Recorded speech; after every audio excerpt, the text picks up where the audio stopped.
இவங்க போயிட்டு அந்த மாதிரி சாத்திட்டாங்க அப்படின்னா இவங்களுக்காக அந்த சாமி தன்னுடைய திரைச்சீலையை விலக்கி தரிசனம் கொடுக்குவான். நீங்க கஷ்டப்பட்டு உங்க பிள்ளைகளை கஷ்டப்பட்டு படிக்க வச்சு அவங்களுடைய பேரம்பேத்தி வரும்போது அவர்கள் செய்த தியாகம் 3வது தலைமுறைக்கு வரும்.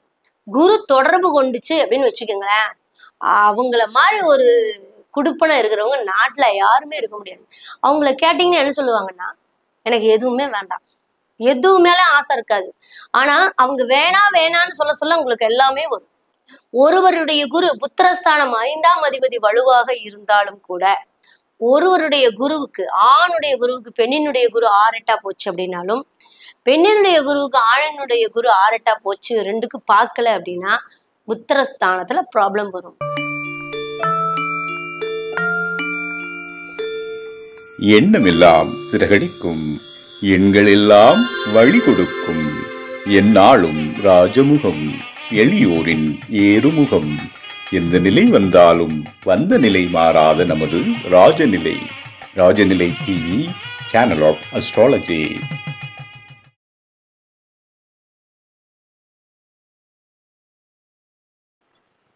அனைவருக்கும் வணக்கம்.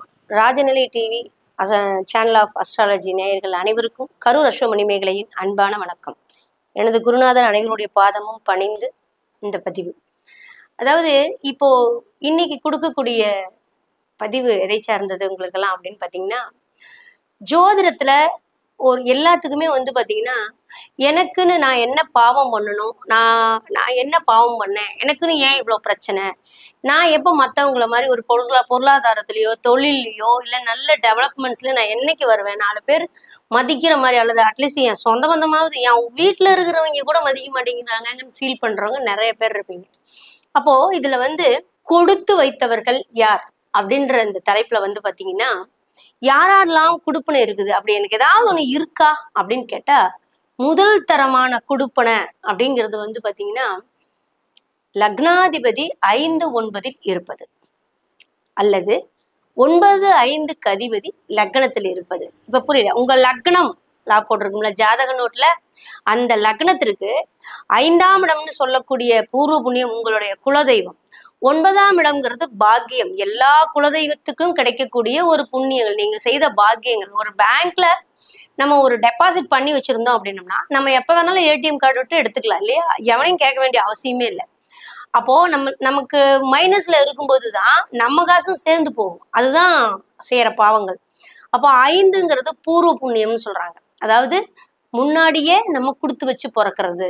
9ங்கிறது பாக்கியம், நம்ம கொடுத்து வச்சு பிறக்க வேண்டியதில்லை, ஆல்ரெடி நம்ம முன்னோர்கள் நமக்கு தேவையான விஷயத்தை பாதுகாப்பாக வைத்திருப்பார்கள், அல்லது தந்தையோ தாயோ யாரோ ஒருவர் நமக்கு எல்லாமே வச்சுட்டு அவன் பார்த்தீங்கன்னா வேலைக்கு கூட போகாம நீட்டா படுத்துட்டே சாப்பிட்டுட்டு இருப்பான். அவனுக்கு என்ன தேவையோ அது நேரத்துக்கு கிடைக்கும். இந்த அமைப்பு என்ன அப்படின்னு பார்த்தீங்கன்னா, 1-5-9 லக்னம் இருப்பது, 1-5க்கு அதிபதி லக்ன கோணம் ஏறுவது, லக்னத்தில் போய் அமர்வது, இது பெரிய ஒரு குடுப்பனை. இந்த 1-5 குடுப்பனை அப்படிங்கிற ஒரு விஷயம் ஒரு கோவிலுக்கே போனாலும் நட சாத்துறாங்கன்னு வச்சுக்கோங்களேன். இப்ப கோயில் அபிஷேகம் நம்ம உள்ள போகும்போது பாத்தீங்கன்னா திற போட்டாங்க, கோயில் சாத்த போறாங்க, சாத்திட்டாங்க அப்படிலாம் சொல்றாங்க இல்லையா. அந்த மாதிரி இவங்க போயிட்டு இந்த 1-5-9 காம்பினேஷன் லக்னாதிபதியோட தொடர்பு கொண்டு இருந்ததுன்னா, இவங்க போயிட்டு அந்த மாதிரி சாத்திட்டாங்க அப்படின்னா இவங்களுக்காக அந்த சாமி தன்னுடைய திரைச்சீலையை விலக்கி தரிசனம் கொடுக்குவான். அப்ப பாருங்க, அந்த குடுப்பனை அப்படிங்கிறது எவ்வளவு பெரிய விஷயம் பாருங்க. அப்போ திரைச்சீலையை விலக்கி தரிசனம் தரும் அளவுக்கு நமக்கு புண்ணியம் இருக்குதுன்னு அர்த்தம். நான் உன்னை பார்த்துட்டு தாப்பா இருக்கேன், நீ போ நான் பாத்துக்கிறேன் அப்படிங்கிற மாதிரி. அப்போ கவலையே இல்லாம அலட்டிக்காம ஒரு மனுஷன் வாழ்றான் அப்படின்னா 5-9 தொடர்பு லக்னாதிபதிக்கு இருக்கணும். அதுதாங்க கொடுத்து வச்சு பிறக்கிறது, அதுதான் தெய்வம் கூடவே இருக்குங்கிறது. போன ஜென்மத்துல நம்ம செய்த புண்ணியங்கள், அல்லது நம்ம முன்னோர்கள் ஒரு தலைமுறைக்கு 2 தலைமுறைக்கு முன்னாடி இருக்கக்கூடிய முன்னோர்கள் யாரோ ஒருவர் நமக்காக இறைவனிடம் ஒன்றாடி இறைவனுக்கு சேவை செய்து தன்னுடைய வாழ்க்கை, தன்னுடைய சுக சந்தோஷங்களை தியாகம் செய்து அவர்கள் ஒரு பிறவியை மெனக்கெட்டு புண்ணியத்தை தேடி வைத்திருப்பார். அப்படி இந்த இந்த ஜனனத்துல நம்ம வீட்டுல அப்படி ஒரு பெரியவங்க இருக்காங்க அப்படின்னா உங்களுடைய அடுத்த ஜெனரேஷனுக்கு அது புண்ணியமா போகும்னு அர்த்தம்.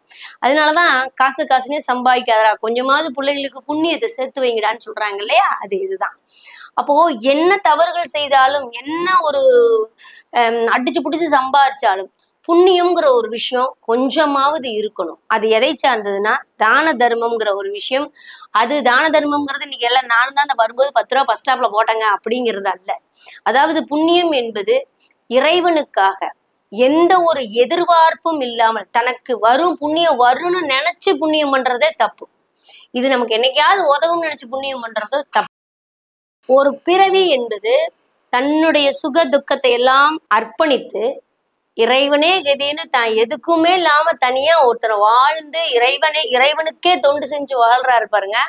அல்லது மக்களுக்காகவே தொண்டு செஞ்சு 5 பைசா சம்பாதிக்கவே இல்லைங்க, ஊருக்கு உழைச்சே வீணா போயிட்டாங்க அப்படின்னு சொல்றாங்க இல்லையா, அவங்களெல்லாம் தன்னுடைய பேரம்பேத்திக்கு சொத்து சேர்த்து வச்சுட்டு போயிருப்பாங்க. எந்த சொத்து? புண்ணியம்ங்கிற சொத்து. ஆனா காசு பணம் ஒண்ணு கூட இருக்காது, புண்ணியத்தை சேர்ப்பாங்க. அப்போ நீங்க கஷ்டப்பட்டு உங்க பிள்ளைகளை கஷ்டப்பட்டு படிக்க வச்சு அவங்களுடைய பேரம்பேத்தி வரும்போது அவர்கள் செய்த தியாகம் 3வது தலைமுறைக்கு வரும். இதுதாங்க ஒரு சுழற்சியில கிடைக்கக்கூடிய ஒரு அமைப்பு. அதாவது சனி சொல்றோம் இல்லையா, 30 வருஷம் வாழ்ந்தவனும் இல்ல 30 வருஷம் கெட்டு போனவனும் இல்லை அப்படிங்கிறோம் இல்லையா, அதுதான் அந்த தலைமுறையினுடைய கணக்கு 1, 5, 9. அப்போ இது மட்டும் கொடுப்பனையா அப்படின்னா, ஒரு பாக்கியாதிபதி அப்படின்னு சொன்னா நம்ம ஜாதகத்துலங்க எந்த கிரகங்கள் உங்களுக்கு கெட்டு போனாலும் சரி வடுத்தாலும் சரி அது தேவையில்லை. நமக்கு ஒரு ஜாதகத்துல குரு பகவான் லக்னத்தை பார்க்குது, சந்திரனை பார்க்குது, லக்னாதிபதியை பார்க்குது அப்படின்னா லக்னத்தை குரு பார்ப்பதும் சந்திரனை குரு பார்ப்பதும் கொடுத்து வைத்து பிறப்பது. ஒரு பாதுகாப்பு வளையம் இருக்கும், எங்க போனாலும் ஒரு பாதுகாப்பு இருக்கும். எங்க போனாலும் நம்மளை யாரோ ஒருத்தர் கவனிச்சுக்கிட்டு நமக்கு என்ன தேவைங்கிறத செஞ்சு கொடுத்துட்டு இருப்பாங்க. ஆனா லக்னாதிபதியை குரு பார்ப்பது என்பது தான் உழைச்சு தான் டெவலப்மெண்ட் ஆகி, அதாவது கையூனி கரணமாஞ்சு வர்றோம்ல, அந்த மாதிரி லக்னாதிபதியை குரு பார்த்ததுன்னா ஒண்ணு இல்லைங்க. இப்ப சிம்ம லக்னம்னு வச்சுங்களேன், அந்த சூரியனை குரு பாக்குறது அப்படி இருந்தது அப்படின்னா, இப்ப சிம்மத்தை குரு பார்க்காம சூரியனை குரு பாக்குறது இப்படி இருந்ததுன்னா அவன் தன்னுடைய உழைப்பால் தானே கஷ்டப்பட்டு தானே எல்லாத்திலையும் பழகி தான் நல்லதும் செஞ்சு கெட்டதையும் அனுபவிச்சு மேலேறி வரக்கூடிய அமைப்பு அப்படிங்கிறது இந்த குரு கொடுப்பார். அப்போ கஷ்டப்பட்டு டெவலப்மெண்ட் ஆகுறது குரு பார்வை லக்னாதிபதிய. ஆனா லக்னத்தை சந்திரனை பாக்குறது இயல்பிலேயே அவர்கள் கொடுத்து வைத்து போறவங்க. இருமுனா கூட தண்ணி கொண்டு கொடுக்கறதுக்கு உடனே ஆள் இருக்கும். இந்த கொடுப்பனை குரு பார்த்தாலும் உண்டு, பாக்கியாதிபதி பார்த்தாலும் உண்டு. அப்போ இவங்களுடைய ஒரு லக்னத்திற்கு 9ஆம் இடமான பாக்கியஸ்தானத்தை பாக்கியாதிபதிய குரு தொடர்பு கொண்டுச்சு அப்படின்னு வச்சுக்கோங்களேன், அவங்கள மாதிரி ஒரு குடுப்பனை இருக்கிறவங்க நாட்டுல யாருமே இருக்க முடியாது. அவங்கள கேட்டீங்கன்னா என்ன சொல்லுவாங்கன்னா, எனக்கு எதுவுமே வேண்டாம், எதுவுமேல ஆசை இருக்காது. ஆனா அவங்க வேணான்னு சொல்ல சொல்ல உங்களுக்கு எல்லாமே வரும். அதுதான் அங்க இருக்கிற ஹைலைட்.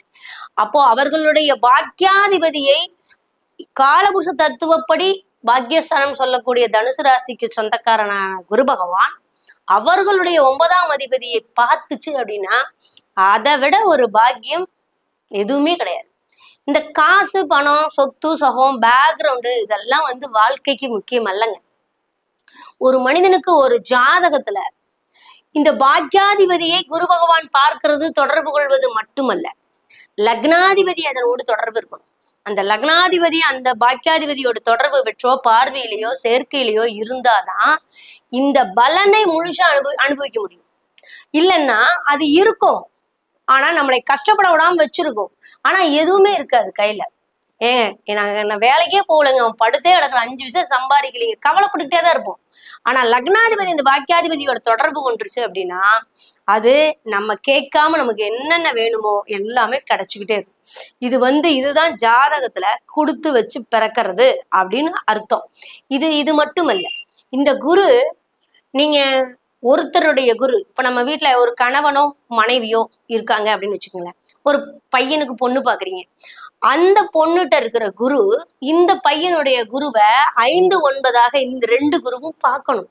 பார்த்தா தான் அந்த வீட்டுல நல்ல நாள் கெட்ட நாள்ங்கிற சந்தோஷங்கள் கரெக்டா போகும். 2 பேர்த்துக்கும் வருட குழந்தைம்பாங்க. குருலாம் 5, 9 பார்த்துருச்சுன்னா வருஷம் ஒரு குழந்தை பிறக்குமா. நம்மளா பார்த்து நிறுத்தினா தான், இல்லைன்னா அது வருஷம் ஒன்ன பெத்து போட்டுட்டே இருப்பாங்க. குழந்தை இல்லைங்கிற கான்செப்டுக்கே அங்க வழி இல்லை. ஒருவருடைய குரு புத்திரஸ்தானம் 5ஆம் அதிபதி வலுவாக இருந்தாலும் கூட ஒருவருடைய குருவுக்கு, ஆணுடைய குருவுக்கு பெண்ணினுடைய குரு 6 8 போச்சு அப்படின்னாலும், பெண்ணினுடைய குருவுக்கு ஆணினுடைய குரு 6 8 போச்சு, 2க்கு பார்க்கல அப்படின்னா புத்திரஸ்தானத்துல ப்ராப்ளம் வரும். அல்லது குழந்தை பிறந்த பிறகு பிரச்சனை வரும், குழந்தை பிறக்கிறதுக்கே பிரச்சனை வரும். இது எல்லாமே நடக்கும் ஜாதகத்துல.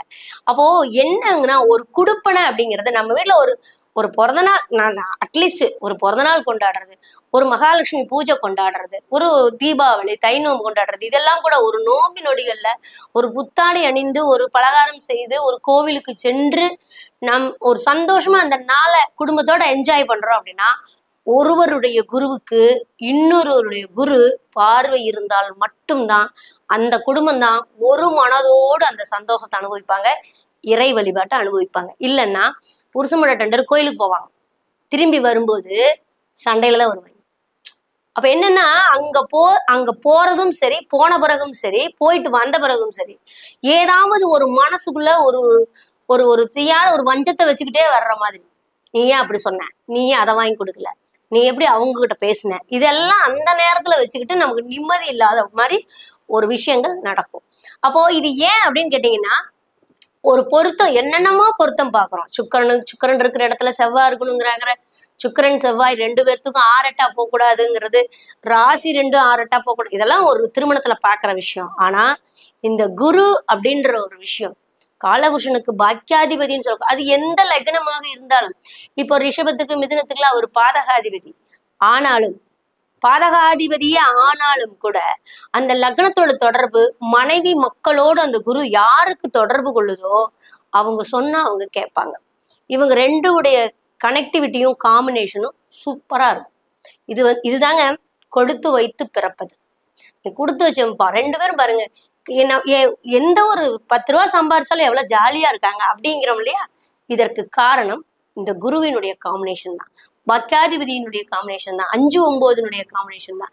எது நடந்தாலும் பரவாயில்ல அப்படின்னு அனுசரிச்சு போற பக்குவம் இந்த 5 9க்கு மட்டுமே உண்டு என்பதை கூறி இந்த பதிவை நிறைவு செய்கிறேன். மீண்டும் உங்களுக்கு இது சார்ந்த விளக்கங்கள் இருந்ததுன்னா தொடர்பு கொள்ளுங்க. நன்றி, வணக்கம், வாழ்த்துக்கள், வாழ்க வளமுடன்.